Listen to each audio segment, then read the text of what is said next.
Hello and welcome to EMP Power Sports and Marine. Today we're going to be talking about chain and sprockets. We've done this job hundreds of times. It's normally very routine. We ran into a fiasco the other day, so we thought we would share.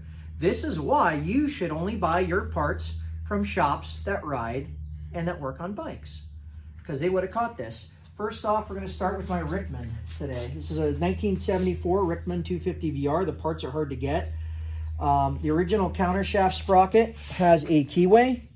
These are tapered, so we used some valve lapping material and worked it in, and we're able to get this sprocket to work. We will see if it locks on. I cannot remember the name of who manufactured the sprocket. I have an original one coming from a reputable Montesa shop. Unfortunately, I bought these from Speed and Sport, who had sprocket specialists make this rear sprocket. I'm guessing Speed and Sport sent out a worn out rear sprocket because this is shark tooth. It's a brand new sprocket, shark tooth. So sprocket specialist, if you're watching, we need to find you a better sprocket. Mine's in slightly better condition than this, my original, but that I'm preserving. Unfortunately, it's not good enough to make a CNC pattern of, so we need to find a new one. I will have a front in a 12 tooth. This is an 11, should you want to duplicate a front that's coming new. But usually the way to check if your chain and sprockets are worn out is slop. If you can pull your chain off of half of a tooth, it's bad. Now granted, this chain will break in and stretch, and I might be able to lose a link. There is no adjustment on this bike. It's one of the early bikes didn't have chain adjustment, so you have what you have to play with. This is set right, the right amount of links for this chain. I might try to drop a link and tighten this up after our first race and test ride, but there should not be any play here. Now we're going to move on to a 1974 Honda Elsinore that we restored for a client. Luckily, you can actually still buy chain and sprockets for these. Or a chain you can get for any bike, but the sprockets for these aren't as specialized. They don't have to be custom made. You can actually get them through Western Power Sports and other big companies. But if you look at this, there is no, you're not pulling this off at all. There is no whatsoever play in this chain on this rear sprocket. Both sprocket and both countershaft sprocket, rear sprocket, along with the drive chain on this bike are brand new. And same goes with the bike we just looked at on the lift. So that should replicate this. Granted, this does have chain adjusters, and these sprockets are more mass manufactured. But if you look at the sprocket, it's nice and flat. So you want to have flat teeth on your sprockets. They should not be shark tooths. Whereas these are more shark tooth, so I think whoever duplicated the original used an old worn out sprocket. You can kind of tell there's evidence of that. So now we're going to move on to another bike. Move over here.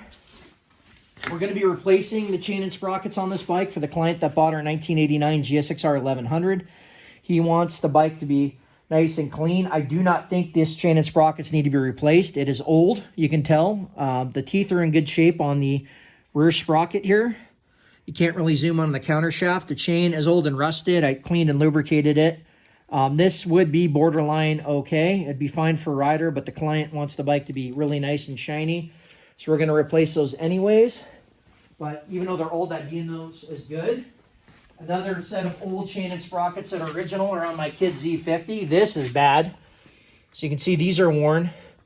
This chain and these sprockets will need to be replaced.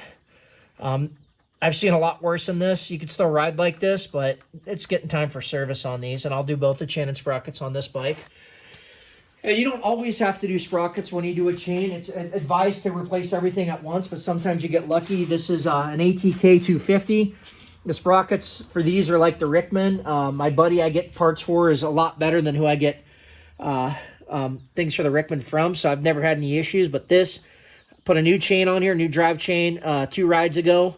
Nice and tight. These are the original sprockets. This is a low-hour bike. Everything on this is nice and tight. So this is what you want to see. You want to see nice, flat teeth on your counter shaft and rear sprockets. You want your chain to be nice and snug on there when tensioned properly. You got to have, obviously, some slack in your chain to give for when the suspension compresses. But that's what you want to see. Over here, this is what you want to see. Once again, nice and tight. So that last bike was new chain, old sprockets. This is new chain, new sprockets, nice and tight. This is also new chain, new sprockets, And in my opinion, this isn't going to last very long. This should be a lot tighter. These teeth should be flatter. There should have been a keyway on the front sprocket, which, like I said, I have an original coming. I bought it in case that one spins or for use on a client's bike. We do sell chains and sprockets for most applications. We have a couple new chains here. I recommend DID. I've always been loyal to them. I stock them in the shop for chains. RK and EK are also good chains. We have some sprockets for a Z50. My kid's going to need these, but this particular chain and sprocket setups for another Z50 that's in here for service. That's really out of spec.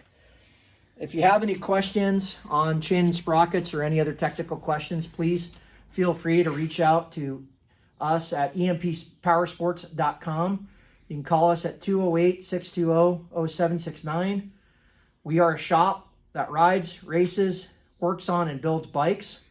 So we have experience with all the products that we sell, and we only use the products that work and only sell the products that work in our shop. We felt the need to take the time to make this video today. We also want to thank friends of ours in the motorcycle community. Mark Pape is a well-known Montesa motor builder and restorer. He helped me out a lot with the Fiasco and give me advice on this. I also want to thank my friend Dave Staten, who's a Montesa racer. I met him at a race and a friendship developed, and he's helped me a lot with getting this bike sorted and dialed. So you want to take the time to thank you as well. And I want to thank my old buddy Timmy Keys for chiming in. I saw that. Always puts a smile on my face when he comments. He's an old friend from the Ducati scene. So either way, I want to thank those guys and take the time to share what I ran into and what I've learned here. And now you know what to look for and how to address these issues.